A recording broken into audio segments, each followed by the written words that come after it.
10వ తరగతి పరీక్షలు సమీపిస్తున్నాయి. మరి మన జిల్లాలో 10వ తరగతి పరీక్షలు ఎలా జరగబోతున్నాయి? ఈ విషయంలో మన జిల్లా విద్యాశాఖ ఎలా సన్నద్ధమవుతుంది, పరీక్షల్ని ఎలా నిర్వహించబోతుంది అనే విషయాల్ని ఈరోజు జిల్లా విద్యాశాఖ అధికారి పి అశోక్ గారు మన ఆకాశవాణి స్టూడియోలో ఉన్నారు.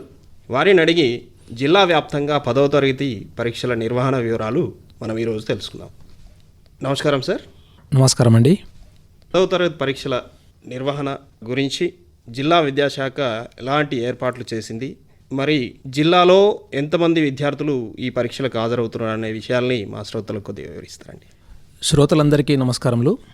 మన జిల్లాలో ఈ సంవత్సరము ఎస్ఎస్సి పబ్లిక్ పరీక్షలు 21 మార్చ్ 2025 నుండి 4th ఏప్రిల్ 2025 వరకు నిర్వహించబడతాయి. మరియు ఈ సంవత్సరము దాదాపుగా 531 హై స్కూళ్ళ నుండి విద్యార్థులు ఎస్ఎస్సి పబ్లిక్ పరీక్షల్లో పాల్గొంటున్నారు. సుమారు 22,915 మంది విద్యార్థులు పబ్లిక్ పరీక్షలు రాయబోతున్నారు. వీరి కొరకు 141 సెంటర్లను ఏర్పాటు చేయడం అనేటటువంటిది జరిగింది. సన్నద్ధత గురించి మాట్లాడాల్సి వస్తే మన గౌరవ ఎమ్మెల్యే సుదర్శన్ రెడ్డి గారు ఒక నెల క్రితమే గౌరవ కలెక్టర్, అడిషనల్ కలెక్టర్ గారు మరియు ఎమ్మెల్యే గారు పరీక్షలను పగడ్బందీగా నిర్వహించుకోవడానికి మరియు మంచి రిజల్ట్స్ రావడానికి ఒక రివ్యూ మీటింగ్ను కలెక్టర్ ఆఫీస్లో ఏర్పాటు చేయడం జరిగింది. ఆ రివ్యూ మీటింగ్ లోపల పరీక్షలను పగడ్బందీగా నిర్వహించడానికి అవసరమైనటువంటి సూచనలను గౌరవ ఎమ్మెల్యే గారు, కలెక్టర్ గారు, అడిషనల్ కలెక్టర్ గారు ఇవ్వడం జరిగింది. వారి యొక్క ఆజ్ఞానుసారము ఈ పరీక్షలను పగడ్బందీగా నిర్వహిస్తాం. ముఖ్యంగా గౌరవ అడిషనల్ కలెక్టర్ గారు మన డిస్టిక్లో ఉన్నటువంటి వివిధ డిపార్ట్మెంట్ల యొక్క హెడ్లతోని కన్వర్జెన్స్ మీటింగ్ తీసుకోవడం జరిగింది. వారికి ఎస్ఎస్సి పబ్లిక్ పరీక్షలను పగడ్బందీగా నిర్వహించడానికి అవసరమైనటువంటి సూచనలను చేయడం జరిగింది.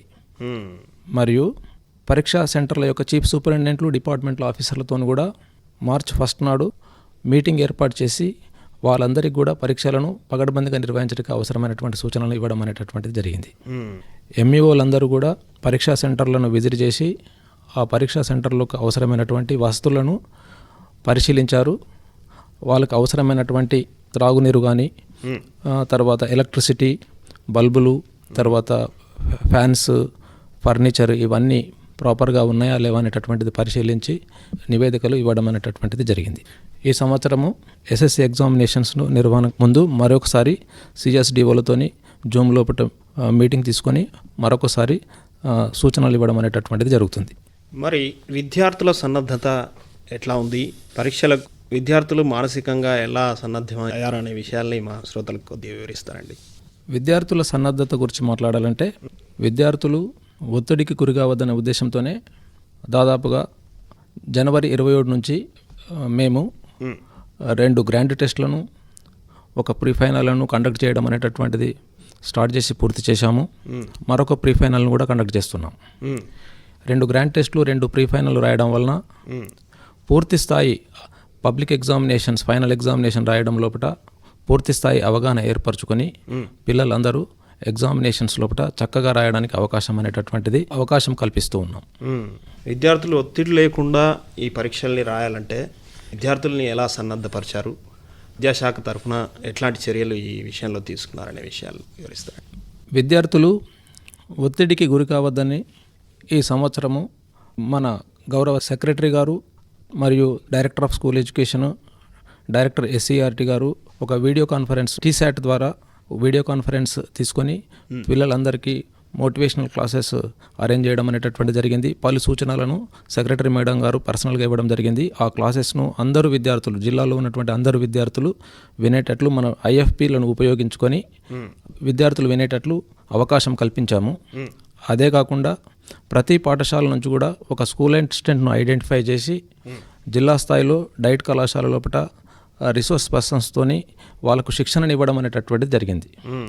ఈ శిక్షకులందరూ కూడా వాళ్ళ పాఠశాలల లోపల పిల్లలు ఒత్తిడికి గురి కాకుండా తీసుకోవాల్సినటువంటి అంశాలను అన్నింటినీ కూడా విద్యార్థులకు తెలియజేయడం జరిగింది.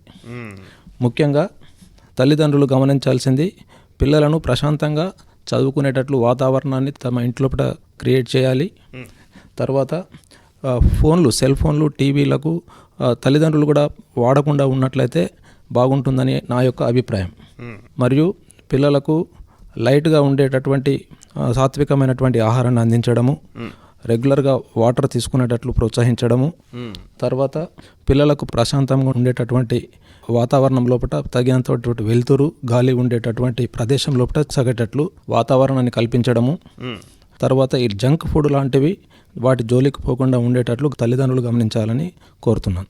మరి ఈ పరీక్షా సమయంలో ఎట్లాంటి నియమాల్ని విద్యార్థులు ఇంకా పాటించాల్సిన అవసరం ఉంది, మానసికంగా వాళ్ళు ఇంకా ఎట్లా సన్నద్ధం అవ్వాల్సిన అవసరం ఉందనే విషయాల్ని మా శ్రోతలకు వివరిస్తారు. ముఖ్యంగా విద్యార్థులకు తెలియజేయనిదేమంగా, విద్యార్థులు ఖచ్చితంగా పరీక్షా కేంద్రంను ఒక రోజు ముందే పరీక్షా కేంద్రంను సందర్శించి ఆ అడ్రస్ను తెలుసుకొని ఉండడము, ప్రతిరోజు కూడా 1 గంట ముందు పరీక్షా కేంద్రంకి హాజరు కావడం అనేటటువంటిది చాలా ముఖ్యం.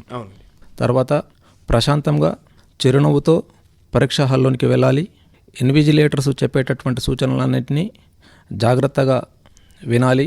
ప్రశ్నపత్రం ఇవ్వగానే సమాధానాలు రాయడానికి ప్రయత్నించకుండా ప్రశ్నపత్రాన్ని క్షుణ్ణంగా చదివి ఏ ప్రశ్నలనైతే చక్కగా చేయగలుగుతారో ఆ ప్రశ్నలను ముందు సమాధానాలు రాయడం కోసం ప్రయత్నం చేయాలి.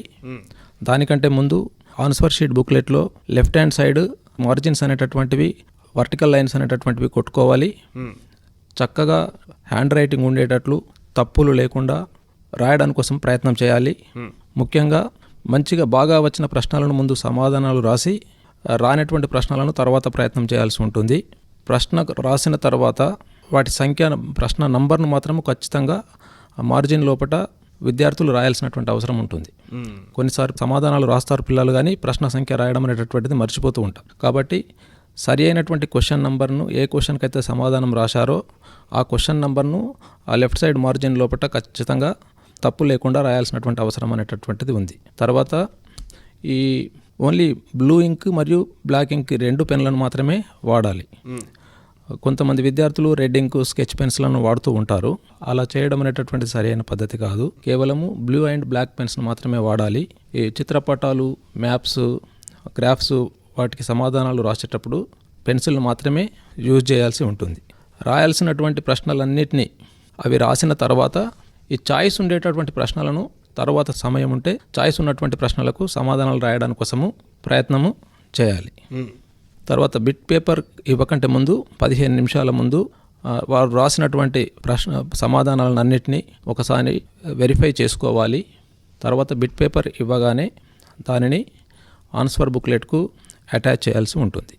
ఈ సంవత్సరం 10వ తరగతి పరీక్షా విధానంలో కొత్తగా వచ్చిన మార్పులు ఏమైనా ఉన్నాయా? ఈ విషయాలు మా శ్రోతలకు కొద్దిగా వివరిస్తారు. మంచి ప్రశ్న అండి. ఈ సంవత్సరము 2 ముఖ్యమైనటువంటి మార్పులను తీసుకొచ్చారు. మొదటిది ఆన్సర్ బుక్లెట్, ఒకటే ఆన్సర్ బుక్లెట్ని ఇవ్వడం. గతం లోపల మెయిన్ ఆన్సర్ బుక్లెట్ వేరే ఉంటుండి additional sheets ఇస్తుండ్రి.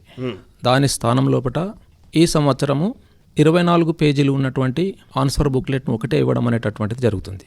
Physical science, bio science పేపర్లకు మాత్రము 12 పేజీలు ఉండేటటువంటి ఆన్సర్ బుక్లెట్, మిగతా పేపర్లకు 24 పేజీలు ఉండేటటువంటి ఆన్సర్ బుక్లెట్ను సరఫరా చేయడం అనేటటువంటి జరుగుతుంది. ఇది అడిషనల్ షీట్స్ అనేటటువంటివి ఉండవు. పిల్లలు సమాధానాలన్నింటినీ కూడా ఆ బుక్లెట్లోనే రాయాల్సిన అవసరం అనేటటువంటిది ఉంది. ఇది గత సంవత్సరానికి మరియు ఈ సంవత్సరానికి వచ్చినటువంటి తేడా. రెండవ తేడా కూడా ఉంది. రెండవది, గతం లోపల మనము గ్రేడ్స్ ఇస్తుండ్రి, మార్కుల విధానం అనేటటువంటిది లేకుండా ఓన్లీ గ్రేడ్స్ ఇస్తుండ్రి. ఈ సంవత్సరం గ్రేడింగ్ పద్ధతిని తీసివేయడం జరిగింది. మార్కులను మాత్రమే తమ ఎస్ఎస్సి సర్టిఫికేట్స్ లోపల మార్కులు మాత్రమే కనబడుతూ ఉంటాయి. ఇంతకుముందు గ్రేడ్స్ ఉంటుండే, గ్రేడ్స్ బదులు మార్కుల విధానాన్ని ప్రవేశపెట్టడం జరిగింది. దాంట్లో 20% ఇంటర్నల్ అసెస్మెంట్ ఆల్రెడీ పూర్తయింది. మిగిలిన 80%కు ఎక్స్టర్నల్ ఎగ్జామినేషన్స్ రేపు 21 నుంచి రాయబోతున్నారు. మొత్తం 600 మార్క్స్కు మార్కుల విధానంని ఈ సంవత్సరము తీసుకురావడం జరిగింది. మరి ఈ హాల్ టికెట్స్ విషయంలో విద్యార్థులందరికీ హాల్ టికెట్స్ అందాయా? ఒకవేళ అందని వారు ఎవరిని సంప్రదించాలి? ఎట్లాంటి వాళ్ళు పాటించాల్సిన అవసరం ఉంది? హాల్ టికెట్స్ అన్నీ కూడా ఈరోజు పాఠశాలలకు పంపిణీ చేయడం అనేటటువంటి జరుగుతుంది. బహుశా రేపటి నుంచి అన్ని పాఠశాల హెడ్ మాస్టర్ల వద్ద హాల్ టికెట్స్ ప్రభుత్వం జారీ చేయమన్నటువంటి హాల్ టికెట్స్ అన్నిటిని జారీ చేయడం అనేటటువంటి జరుగుతుంది, అందుబాటులో ఉంటాయి.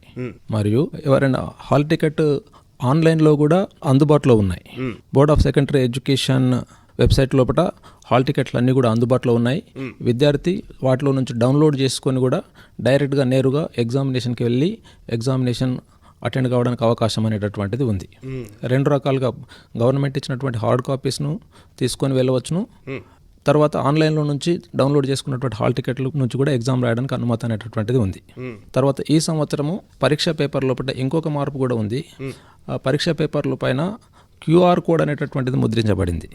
క్యూఆర్ కోడ్ ముద్రించడం వలన దాంట్లోపట ఎవరైనా ఫోటో కాపీయింగ్ తీయడం కోసం ప్రయత్నం చేసినా ఇమీడియట్గా ఏ సెల్ ఫోన్ నుంచి ఎక్కడి నుంచి అది తీయబడ్డది అనేటటువంటిది ఇమీడియట్గా ట్రేస్ కావడానికి అవకాశం అనేటటువంటిది ఉంది. కాబట్టి పగడ్బందీ చర్యలు తీసుకోవడం అనేటటువంటిది జరిగింది. మరి ఇప్పుడు ఏప్రిల్ 4th వరకు లాస్ట్ ఎగ్జామ్ జరుగుతుంది.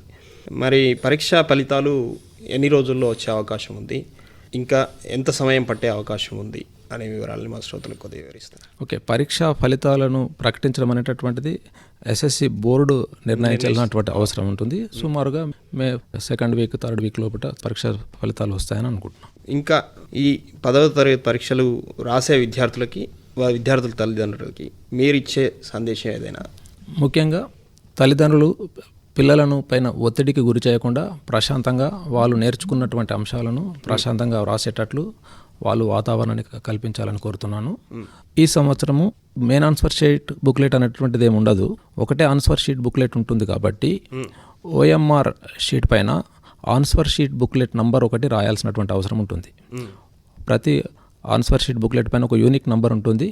ఆ నంబర్ను ఓఎంఆర్ షీట్ పైన రాసి ఆ ఓఎంఆర్ను ఆన్సర్ షీట్ బుక్లెట్ను స్టాపుల్ చేసి తర్వాత వాటిని స్టిక్కర్స్తోని అతికించాల్సినటువంటి అవసరం ఉంటుంది. దీనిని ఇన్విజిలేటర్ సూచనలు ఇస్తారు, దాని ప్రకారం విద్యార్థులు చేయాల్సి ఉంటుంది. 10వ తరగతి పరీక్షలు జిల్లాలో ఎలా నిర్వహిస్తున్నారు, 10వ తరగతి పరీక్షల్ని రాయబోయే విద్యార్థులు ఎలాంటి సూచనలు పాటించాలనే విషయాల్ని క్షుణ్ణంగా మీరు మా స్టూడియోకి వచ్చి వివరించినందుకు మీకు ప్రత్యేకంగా మా శ్రోతల తరఫున, మా ఆకాశవాణి తరఫున ధన్యవాదాలు తెలియజేస్తున్నాను.